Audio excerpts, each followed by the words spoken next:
আসসালামু আলাইকুম। Hello everyone, welcome to daily delights with Zohra. আমার আজকের রেসিপি চুলায় তৈরি সফট বন। খুব কম খরচে বানিয়ে নিতে পারবেন এই বন রুটি। এই বনগুলো অনেক সময় ধরে সফট থাকবে।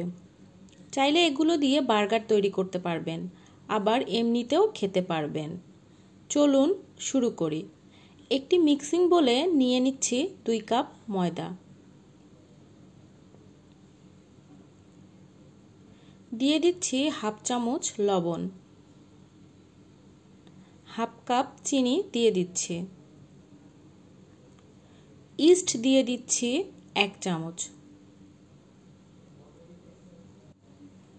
সবগুলো উপকরণ ভালোভাবে মিশিয়ে নিচ্ছি। এখানে আমি কুসুম গরম পানি ব্যবহার করব। প্রথমে আমি 1 কাপ গরম পানি দিয়ে দিচ্ছি, হাত দিয়ে মেখে নিচ্ছি। এই পর্যায়ে আরও একটু পানি অ্যাড করতে হবে। দিয়ে দিচ্ছি আরও হাফ কাপ পানি।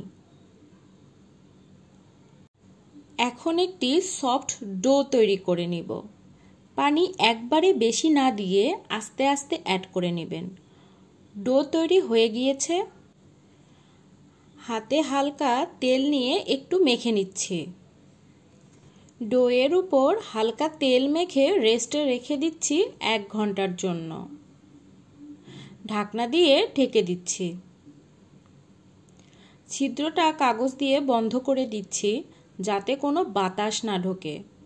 1 ঘন্টা পর ঢাকনা তুলে নিচ্ছি। দেখুন ডোটা ফুলে ডাবল হয়েছে। এই পর্যায়ে হাত দিয়ে আলতোভাবে নেড়ে ডোয়ের ভিতরের বাতাসগুলো বের করে দিচ্ছি। এখন হালকাভাবে নেড়ে আরও একটু মথে নিচ্ছি। বনগুলো আমি চুলায় বেক করব।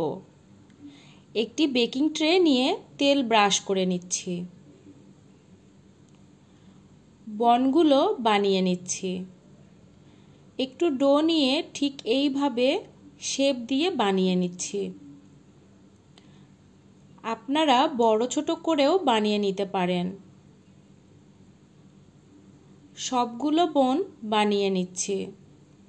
রেস্টে রেখে দিচ্ছি আরও 1 ঘন্টার জন্য।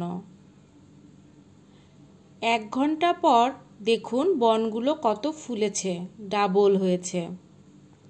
সুন্দর কালার আনার জন্য ডিমের কুসুম ব্রাশ করে দিচ্ছি। ডিমের কুসুম ব্রাশ করে দিলে বেক হবার পর অনেক সুন্দর কালার আসবে।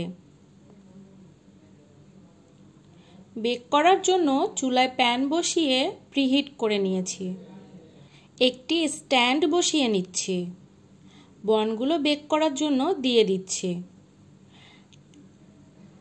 ঢাকনা দিয়ে ঢেকে দিচ্ছি 20 থেকে 25 মিনিটের জন্য। চুলার আঁচ লো টু মিডিয়াম রাখতে হবে। 20 থেকে 25 মিনিট পর চেক করে নিচ্ছি। কালার চেঞ্জ হয়ে এসেছে। তৈরি হয়ে গেছে বন রুটি। চুলা থেকে নামিয়ে গরম অবস্থায় একটু ঘি ব্রাশ করে নিচ্ছি। বাটার থাকলে বাটারও দিতে পারেন। দেখতে অনেকটা চকচকে হয়ে গিয়েছে। দেখুন কত সুন্দর হয়েছে বনগুলো।